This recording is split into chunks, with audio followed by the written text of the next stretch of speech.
Eto na nga, nandito na tayo sa ikalawang bahagi ng ating programa ngayong gabi ng Miyerkules para gunitain at ipagdiriwang ang 6 na buwan naming pagkakaibigan ng inyong abang lingkod at syempre ang ating inaawitan ngayong gabi na si Benjan, of course, no? At eto nga, base nga dito sa aking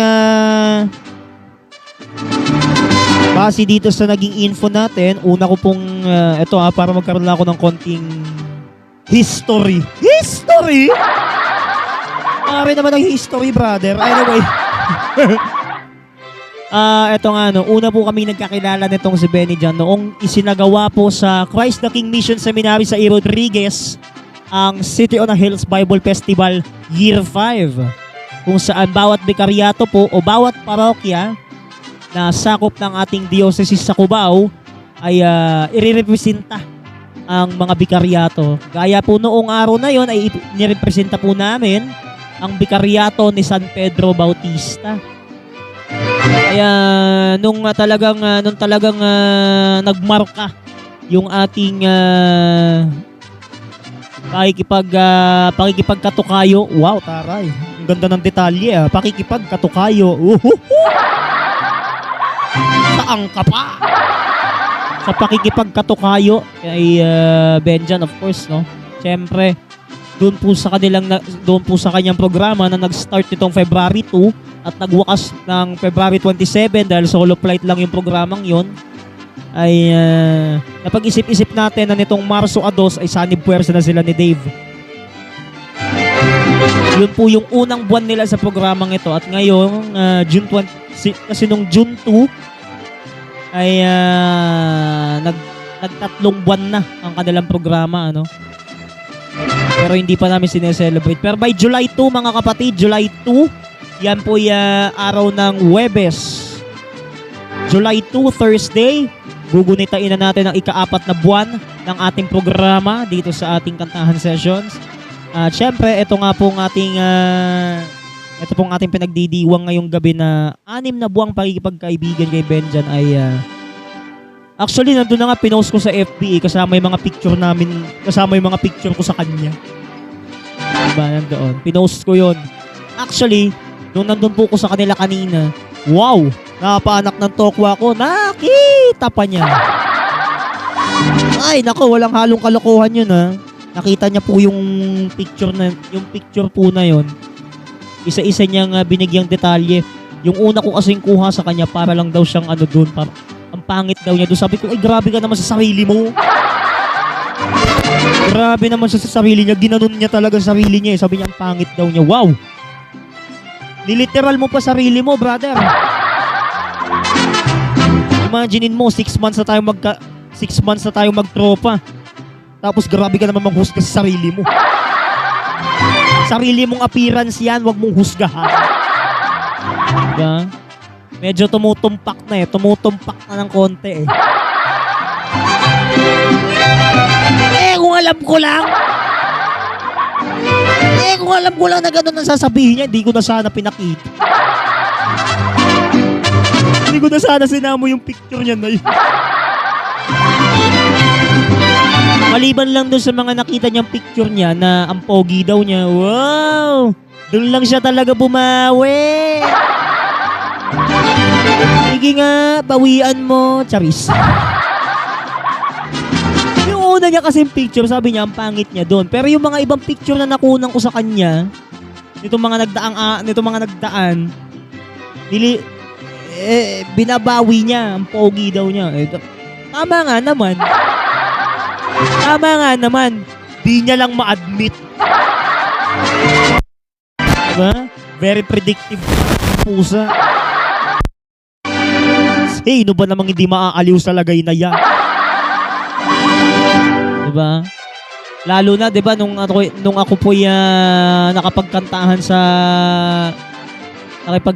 sa God is Love nung May 2, nung nagdiwang sila ng 3rd anniversary, na-invite po kami ni Kuya Adam nung araw na yon. Na-invite po kami ni Kuya Adam, yun po yung organista namin. Bukas, o nga pala kasi bukas, dahil SMC Day, o St. Margaret of Castello Day, kami ang kakanta bukas. Diba? Ganon lang kadalay. Oh, yan, ha? Eto na mga kapatid, 9 na minuto makalipas ang alas 11 ng gabi, tuloy-tuloy pa rin ang ating huntahan dito sa ating kwentuhan sa kantahan sessions. Ngayong Miyerkules, ito'y kaugnay pa rin sa ating ipinagdidiwang ngayong gabi na kung saan 6 na buwan din silang magkatukayo ni McCoy. Same date lang din sila unang nagkakilala. Base sa mga reply ko, base sa mga chat ko kay McCoy nung araw na yon, una raw silang nagkakilala ni Benjan January 24 din. Pareho lang sa araw na doon din kami unang nagkakilala. Pero sa Bible Festival naman yun. Diba? Nagmamarka, diba? So, dahil 6 months na silang magkatukayo, lalo rin naman ako, 6 months na rin kami magtropa o magkaibigan. Tama lang na i-celebrate natin to. Diba? And speaking of sa 6 months na pagkakaibigan namin ito, meron akong friendship song na iahandog. Wow, talaga lang. Actually, itong kanta na to na itong friendship song na sinasabi ko, yung Keme Keme. Yung Keme Keme natin, yung Keme Keme natin na to na 6 months na itong kanta na to ng bagong nung una ko siyang nakilala, ito talaga yung bagong awitin na ginawa natin. Itong January 25 ay ginawa natin ng kanta itong ating inaawitan na si Benjan, kung saan unang araw pa lang noon, nung June 24, doon na kami nagkakilala. So eto nga po mga kapatid, sa oras nating 11 minuto makalipas ang alas 11, eto na nga ang inaantay natin. Sasabayan natin at kakantahin ang awiting aking isinulat, ang awiting Bagong Kaibigan, Bagong Pag-asa. Oh my God! Sabayan ninyo ako mga kapatid!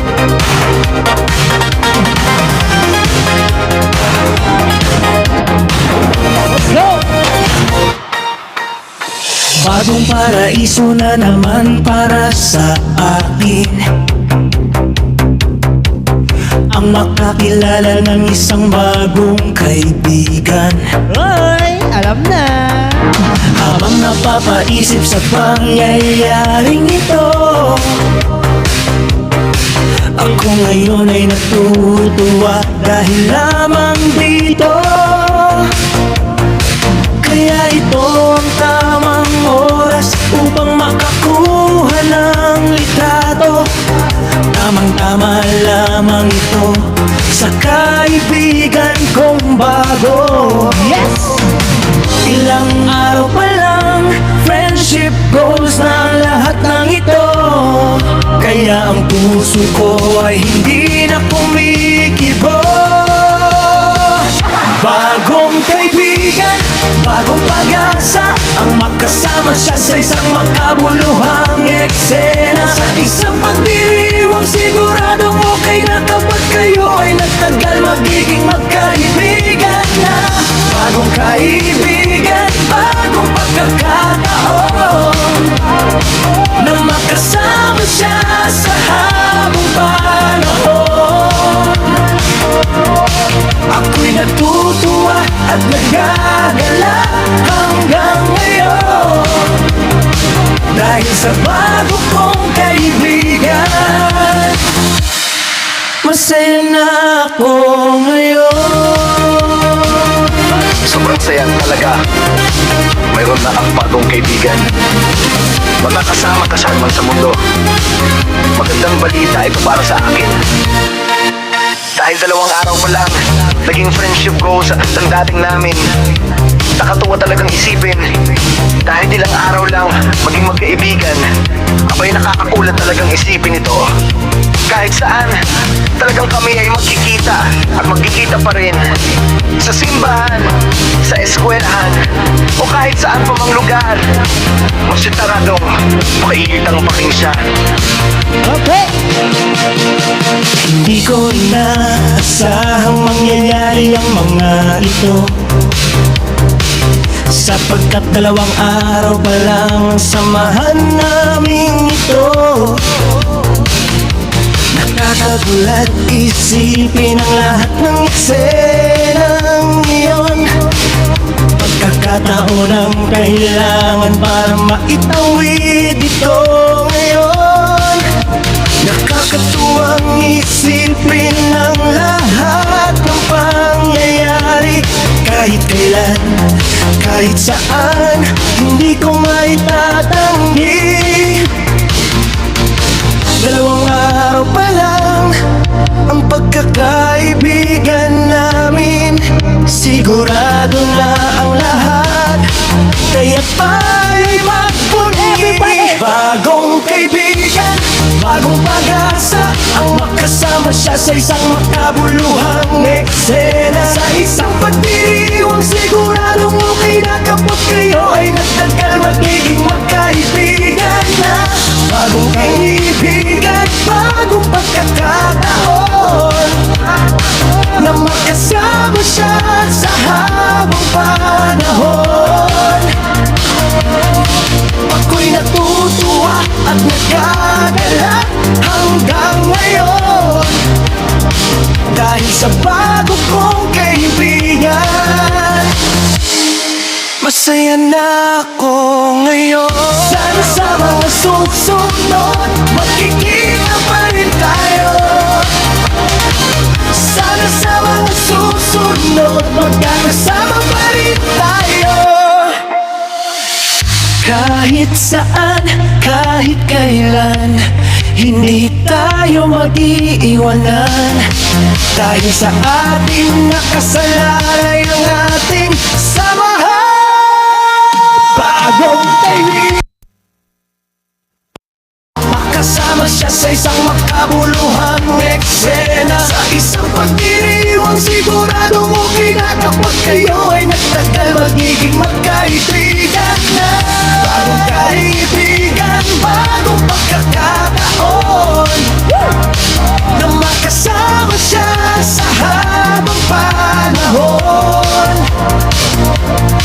Ako'y natutuwa at nagagala hanggang ngayon, dahil sa bago kong kaibigan. Masaya na ako ngayon. Woohoo! Alright mga kapatid. Nako ha.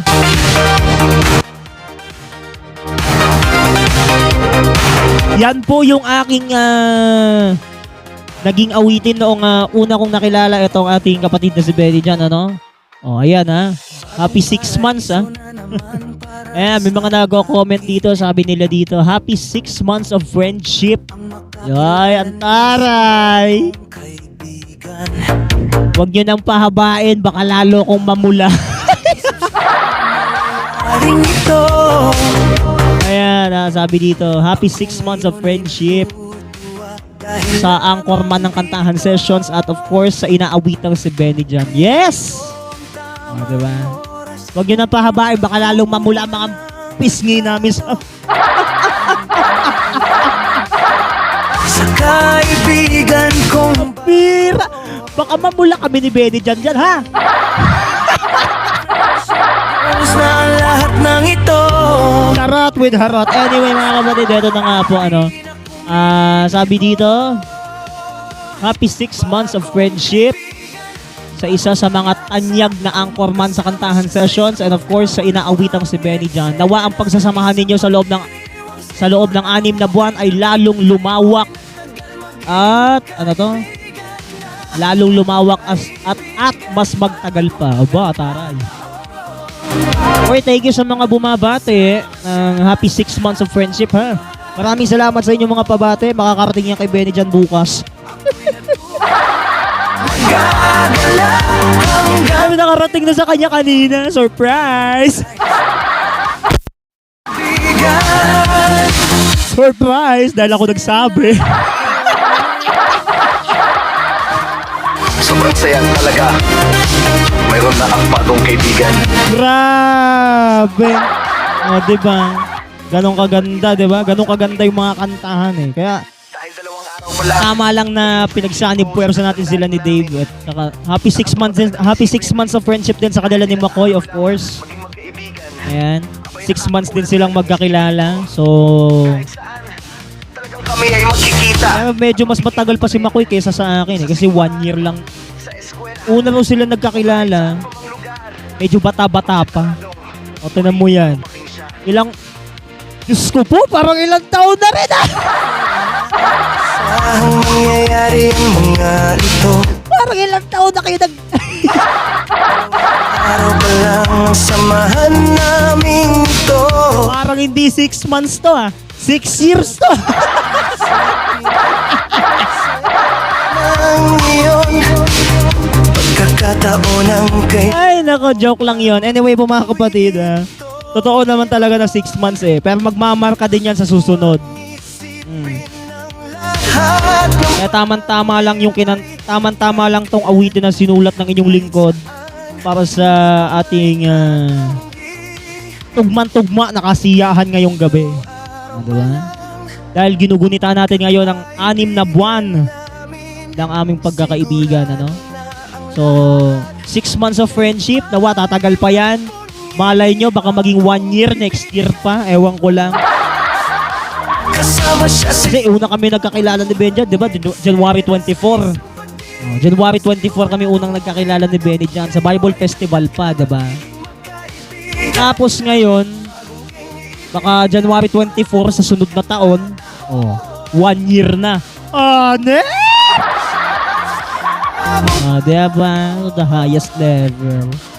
Pero, every month na tong celebration natin, every 24th of the month, every 24th day of the month, ay ipagdidiwang natin ang ilang buwang pagkakaibigan namin na itong inaawitan ninyong si Benny dyan, ano? Lalo na ngayon, by July 24, next month, magse 7 months na, di ba?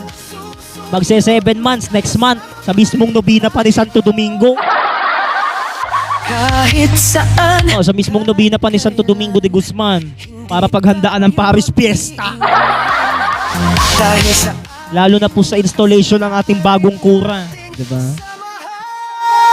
So yun na nga mga kapatid, ito para maganda ang ating kantahan ngayong gabi. 11:21 na po ang ating oras sa buong Pilipinas.